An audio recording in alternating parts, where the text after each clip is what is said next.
এ ভাই, এ ভাই, হ্যাঁ কয়দিন হলো আসছি, একটা কথা কমু। কি বেন মনে করো, কমু কমু করে কওয়াই হয় না। আচ্ছা কি এমন কথা কত দেখি আব্বা তো শুনি। অনেকদিন হলে নাই। তা হচ্ছে জমির ভাগটা কেন আমাদের বোনেদের বুঝে দিলে হয় না? না জমির ভাগের কথা কবার চাচ্ছে, আমাদের অংশ আমার বুঝে দাও। তোর কি আবার কিসের জমির ভাগ? তোর বিয়ে দিতে তো এক পালা টাকা গেছে আব্বার, আবার জমির ভাগ চাস মানে? দেখতেছ না আমাদের যে বেহাল অবস্থা। জমির ভাগ চামো না, আমাদের অধিকার নাই। আমরা যে জমির অংশীদার, সেই অংশটা আমার দিবা না? আমি তো কইনি যে তোর অধিকার নাই, অধিকার আছে, কিন্তু তোর বিয়ের যে আব্বা এক পালা টাকা খরচ করলো তার কি হবি? এটা কি কস ভাই? সবারই বেটি বিয়ে দেয়, সবারই বনক বিয়ে দেয়, তাই বলে কি বিয়ে দিছে দেখে জমির ভাগ দিবি না?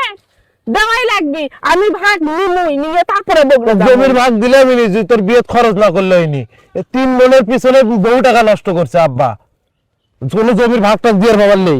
বেশি কথা কস না জান, কথা বলে কিন্তু একটু ঘাট ধরে কিন্তু একটা বগরে বেটে তুমি কয় এই দিন। ঘাট ধরলে আর হলো? আমরা কি অংশীদার না? আমার তুলকে খালি হচ্ছে আমার বাপ বিয়ে করছে, আমরা কি সন্তান না? আমরা কি 3 বোন না? খালি তোরাই 3 ভাই। কুটি ভাই এবারে দিয়ে যাবো তা না, খালি খালি জমির ধান্দা, খালি জমির আমার ধান্দা। বাপ সবই আব্বা থুয়ে মারা গেছে, অপেক্ষা সবই আসবি থুয়ে নাকি? গেছে, জায়গা জমি সবই থুয়ে গেছে। তোরাই তো করে খাচ্ছ, আমরা কি বোনেরা আসি?